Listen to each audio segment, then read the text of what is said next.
There, it's beginning. So, hi Paul, thanks for taking the time to allow me to interview you as a part of my research. Now that you have read the information sheet and the consent form, are you happy to proceed?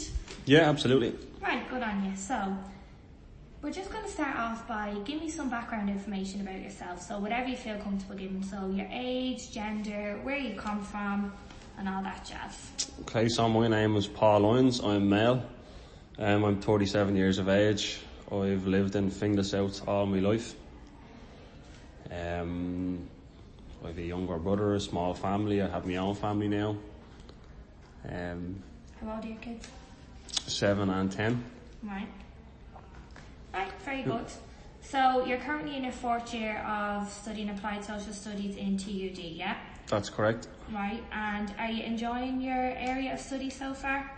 Yeah, I definitely do enjoy me. It can be challenging and all at times, and it can lead to being a little bit enjoyable, but overall in general I would say I'm kind of interested in the subjects, interested in the area, and yeah, I genuinely kind of like the course. Right, so you're happy with the career path you've chose? Yeah, I'm definitely happy with it. If I had it all again, I think I would still choose social care again, you know. Right, so do you find what you're learning in a college is applicable to your practice? Yeah, I would say it is applicable to practice. I know a lot of people, I think it's context dependent. Basically, I've kind of got a bit of experience in different services.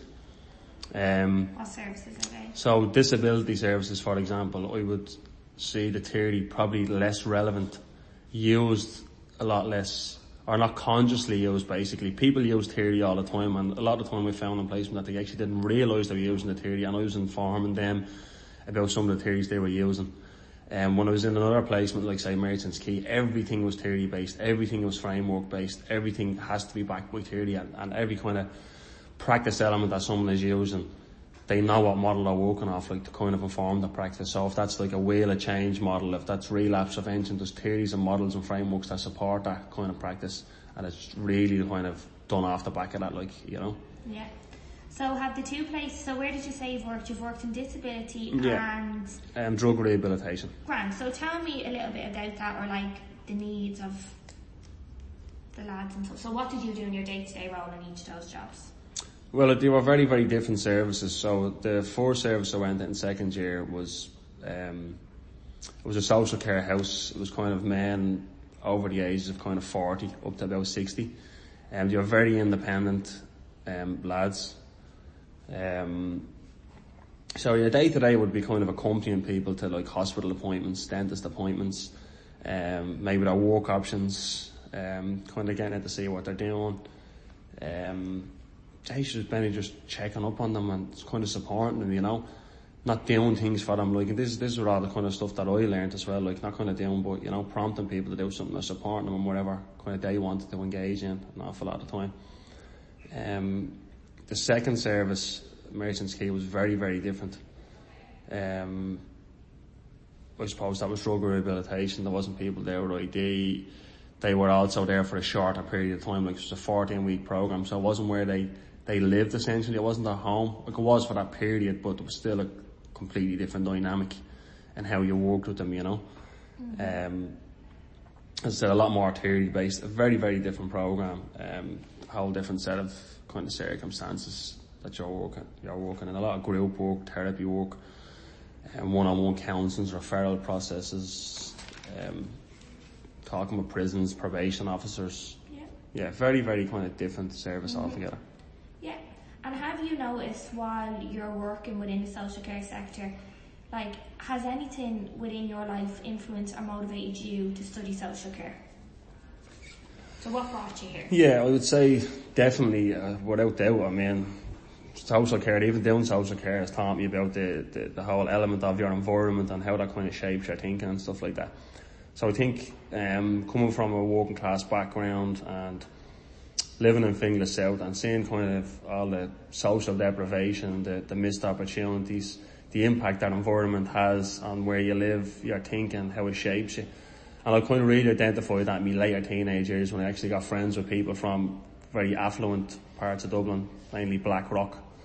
I seen their outlook, and they're all basically doctors and physiotherapists and chartered accountants now, you know, so it was kind of direct reflection.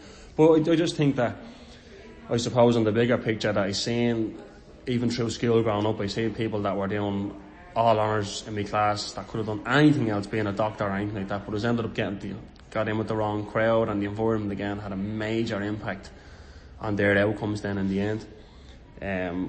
I've met some people in addictions, I've met some people who have been in prison, and I know from talking to them, the level of intelligence, understanding in relation to public affairs, politics, legal stuff, history, you'd know that there's a massive amount of intelligence there, like, but just guided in the wrong way. So, like, I think seeing that, I think everybody has a chance, and opportunity is massive, like, and I just thought that me going into social care, working maybe in children's residential, working in addictions, that if I learned the academic side of things, that would give me a framework, like, so, like, to make me practice more objective rather than subjective, like, you know, and then I could focus, you know, it basically give me a platform, like, to work professionally, but I'd also have my upbringing as a way to kind of balance that and realise, well, everything is not from a book. I can kind of see the problems and the issues, and you know, real life experience, and seeing all the social deprivation and the harms and everything else that's involved in that, you know, on a real level. And would college be the norm, say, within the road where you live on, or the area that you live in? No, college would definitely not be the norm. Like, I mean, I think there's a number of studies that have proved that, even, you know, I mean, if you look at there's a massive, I suppose there was a big documentary basically, and a massive kind of report done on that in Ireland. It's called the Class Divide documentary, and it gives some fascinating statistics. Like, if you look at literally a mile across from each other, say Mulholland to Castleknock, and you know, if you're living in Castleknock, you're going to live 7 years longer than someone from Mulholland, based on socio-economic status, based on living in a more affluent area. So it's majorly kind of impacts, I think. And what would be the response from the people? So say your everyday pals or family members, what is their response to you attending college?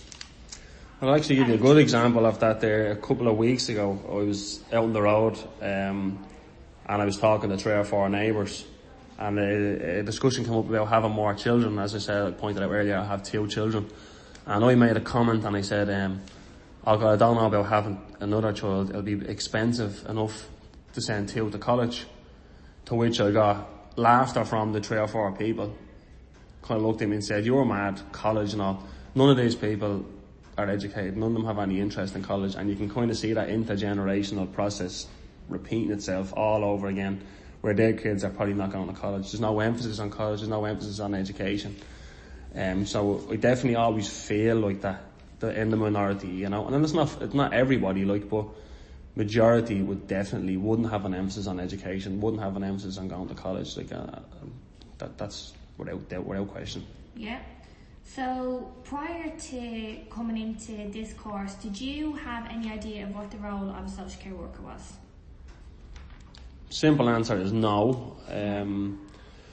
I suppose before I looked up the course, to be honest with you, what happened with me was I done a VTAC level 5 course on community healthcare, and I wanted basically that as a base, just for getting back into education. I still didn't know exactly what I wanted to do. And I was from talking to the career guidance then, I actually was looking at field science, you know. But again, when I was talking to the career guidance teacher, that she kind of pointed me in the direction that I wanted to do field science because of stuff I'd watched, stuff I'd read, and I wanted to help and work with people who didn't understand nutrition, who were in socially deprived areas, and she pointed me towards social care. So from that then I went home and done a bit of research on it, and the stuff was coming up on social work.